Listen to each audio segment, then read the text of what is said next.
છો તમે? हेलो बोलो, राधे राधे।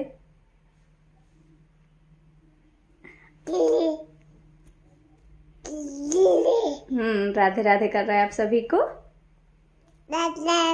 राधे राधे राधे। हाँ समझ गए। तो क्या हुआ ना कि मैं इसके सोने का वेट कर रही थी कि सोए तो फिर मैं काम स्टार्ट करूं, लेकिन ये सोया ही नहीं। तो मैंने सोचा कि चलो अब टाइम भी हो रहा है, अगर ये ऐसा ही चलता रहे तो आज मैं भी अपलोड नहीं कर पाऊंगी। और जैसे कि नया साल का ये मेरा पहला वीडियो है तो मुझे रेगुलर वीडियोस अपलोड करने हैं, चाहे जो भी हो। अपने खुद को कोई रीज़न नहीं देना है कि मैं नहीं कर सकती, मैं करूँगी, हर हाल में करना है मुझे। तो मैं काम कर रही थी तो मुझे ध्यान आया कि चलो ये टिप भी आप लोगों के साथ शेयर करते हैं, तो देख लेते हैं। अगर आपके पास भी इस तरह का हीटर है तो 1 मिनट मैं दिखाती हूँ। Lights on. तो ये देखिए, ये मेरे पीछे ये हीटर दिख रहा है। तो आप लोगों के पास भी अगर इस तरह का हीटर है तो आप इस तरह से लगा के इसे रखा कीजिए, लेकिन इसकी जो प्लग होती है ना वो आपको निकाल के रखनी है। लास्ट ईयर क्या हुआ था ना कि ये ना बिल्कुल जल गया था, और कैसे जला था वो मैं बताती हूँ। हमारे ये जो प्लग है ना ये लगाया हुआ था और गेस्ट आए हुए थे तो उनको पता नहीं चला, और किसी वजह से किसी ने प्लग को ऑन करके छोड़ दिया और ये इतना ज़्यादा हीट हो गया, और इसमें ये टांगे टांगे ये पूरा हीट हो गया और ये जल गया पूरी तरह से। तो ये वाला तो न्यू मंगाया है हमने, पूरी तरह से जल गया था। बट थैंक गॉड कि उससे किसी को कोई दिक्कत नहीं हुई, क्योंकि वहाँ पर कोई भी नहीं था, बाथरूम में कोई भी नहीं था। और जब हमने देखा ना कि स्मेल आ रही है तो हमने चेक किया तो पता चला कि ये तो पूरी तरह से जल चुका है, ख़राब हो चुका है। बट बहुत अच्छा हुआ कि किसी को कोई प्रॉब्लम नहीं हुई इससे, और तब से ही हमने प्लग लगा के रखना छोड़ दिया है, क्योंकि घर में बच्चे भी हैं तो किसी से भी ये गलती हो सकती है। तो प्लग ना लगाएं और इस तरह से ऊपर हैंग करके ही रखें ताकि कोई टच ना करे इसे, तो ये बिल्कुल सेफली रहता है। तो ये देखिए मेरा व्हिप क्रीम है, ट्रोपोलाइट का है। अगर आप बेकिंग करते हैं तो आपको पता ही होगा। इसे वैसे फ्रीज़र में रखते हैं, और अभी मुझे इसको यूज़ करना था तो मैंने कल रात को इसे फ्रीजर में रखा था, फ्रीजर से बाहर निकाल कर। अभी ये लिक्विड नहीं हुआ है, बट अभी हम इसका व्हिपिंग क्रीम करने में यूज़ कर सकते हैं। ये सारा ठीक है। ये तो पहले वाला है ना, ये पहले वाला है। ये जो हमारा आपका जल गया था ये अभी का ये जल गया है ना। की कोशिश कर रहा था तो खींचा, ये तो निकल गया था। ये इस जगह पे लगता है यहाँ, अच्छा यहाँ लगता है। ये तो निकल गया, ये खींच रहा था, निकला नहीं। खोला तो पता चला कि पूरा बोट ही पूरा सेट है। और ये जो होता है ये हमारा अभी वाला, ये नया, इसमें से निकाल देगा। अच्छा उसमें का इसमें लगा रहे हैं, पुराने वाले में का नए वाले में सेट कर रहे हैं। हाँ ये वाला तो नया है, ये जल गया था, ये जल गया है। शायद इसी की वजह से पहले 2000 से 18 पे आया, 18 से सिर्फ 14 पे आया, उसके बाद फिर ख़त्म हो गया। सोया तो उठा ही नहीं, 19 हो गया मम्मी, और 2022 में ही रह गया, 23 में आया ही नहीं। हम 23 में लाने की कोशिश कर रहे हैं। मम्मी 11-19 हुआ है।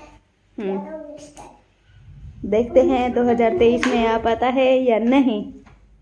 तो ये इंडक्शन ठीक नहीं हुआ और ये 2023 में नहीं आ पाया, और 2 इंडक्शन ख़राब हो चुके हैं। न्यू अभी ऑर्डर किया है।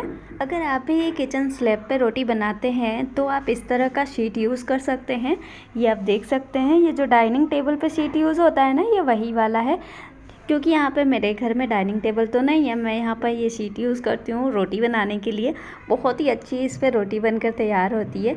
तो चलिए आज जल्दी जल्दी में जब रोटी प्रतीक मांगता है ना, तो मैं किस तरह से जल्दी से उसे 1-2 रोटी एक साथ बना के देती हूँ ना, वो मैं दिखाती हूँ। जो कि पहले हमारी मम्मियाँ बना के देती थी, जिसका नाम था दोस्ती, और ये दोस्ती रोटी हमारे लिए बनाई जाती थी। तो यहाँ पर 3 रोटी भी ले सकते हैं, 3 लोई भी ले सकते हैं, और इसे ऑयल लगा कर इसे चिपका दिया है इस तरह से। और बस अब इसे बेल कर हम बनाएंगे। तो क्या होता था ना कि एक साथ 2-2 रोटियाँ मिल जाती थी, और ये बहुत जल्दी हो भी जाता है। और मैं इस तरह से करती हूँ। मैंने यहाँ पर बड़ा ही बनाया है, क्योंकि पीछे छुटकू मेरा बहुत ज़्यादा परेशान कर रहा है, तो मुझे जल्दी जल्दी काम करना होता है, जल्दी जल्दी बनाना होता है, तो मैं इस तरह से ही करती हूँ। तो इस तरह से क्या होता है कि थोड़ा सा टाइम भी बच जाता है, और हमारा पराठा हो और रोटी हो वो भी बन जाता है, और टेस्टी भी लगता है, और थोड़ा सा चेंज भी हो जाता है। तो आप इस तरह से ज़रूर ट्राई करें। इंडक्शन का क्या हुआ था ना कि 2 साल चला ये वाला इंडक्शन, और उससे पहले वाला चला था वो भी 1.5 साल चला था, और उसके बाद ही ख़राब हो गया था। इंडक्शन ख़राब हो जाता है ना, तो उसे बनाने में जितना पैसा लगता है ना, उससे उतने पैसे में तो हम न्यू मंगा लेते हैं। तो हम इसे बनाने में पैसा खर्चा नहीं करते हैं, पैसों की बचत कर लेते हैं, और ये जितने में बनता है ना उतने पैसे में दूसरा ऑर्डर हो जाता है। तो अभी हमने दूसरा ऑर्डर कर दिया है, और वो जैसे ही आएगा ना उसका रिव्यू भी मैं आप लोगों के साथ शेयर करूँगी। तो ये देखिए मैंने इस पर तवे पे डाल दिया है अपनी दोस्ती वाली रोटी को, और इसका नाम ही दोस्ती है। और आप लोगों ने ऐसी रोटी खाई है क्या बचपन में दोस्ती के नाम से? प्लीज़ कमेंट करके ज़रूर बताइएगा। तो इस पर मैं ऑयल लगा रही हूँ। इस तरह का सिलिकॉन का जो ब्रश आता है ना, इससे ऑयल लगाना बहुत ही ज़्यादा इजी हो जाता है। तो आप इस तरह का ब्रश ज़रूर यूज़ करें। और ये जो मेरा ब्रश है ये टूट गया था, तो मैंने यहाँ पर जो स्पैचुला है उसको भी ब्रश में ही अटैच कर दिया है। किस तरह से किया है ये मैं कभी और बताऊँगी आप लोगों को। तो ये बहुत ही ईजी तरीके से इस तरह से, और जितना ऑयल आपको चाहिए ना बस उतना ही इसमें लगता है, और एक्स्ट्रा ऑयल भी नहीं जाता है। तो आप ब्रश का यूज़ ज़रूर करिए, चम्मच के बजाय, या फिर डायरेक्ट डब्बे से डालने से तो अच्छा है। बट थोड़ा सा मुझे क्रिस्पी चाहिए, तो इसीलिए मैं थोड़ा सा इसे पका रही हूँ। और रोटी मेरी बहुत छोटी छोटी बनती है, क्योंकि मेरे पता नहीं कैसे रोटी छोटी ही बनती है मुझसे।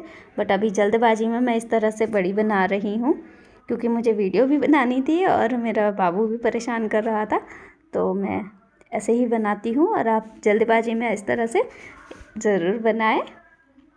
तो ये बन गया है। अब इसे जब भी हम रोटी बना के रखते हैं ना, तो नीचे वाली जो पहली रोटी होती है ना, वो भाप की वजह से ना गीली हो जाती है। तो नीचे का जो उसका एरिया होता है रोटी का, वो गीला हो जाता है, फिर वो खाने में बिल्कुल भी अच्छा नहीं लगता है। तो मैं क्या करती हूँ ना कि रोटी या पराठा, स्पेशली अगर पराठा है तो वेस्ट तो नहीं होना चाहिए ना। तो पराठा जब भी बनाए ना, आप इस तरह का जो ये पूड़ी तलने वाला होता है ना जाली, ये ले ले, उसके ऊपर रखे, ताकि उसका जो नीचे का भाप होता है ना वो निकल जाए। अगर वो भाप निकल जाएगा ना तो रोटी गीली नहीं होगी। तो ये टिप ज़रूर ट्राई करिए। और नीचे जैसे ही ये भाप निकल जाए आप रोटी वाले में रख सकते हैं। किचन काउंटर पे आप इस तरह से पानी का एक जग भरा हुआ रखते हैं, तो आपका बहुत सारे काम आसान हो जाते हैं।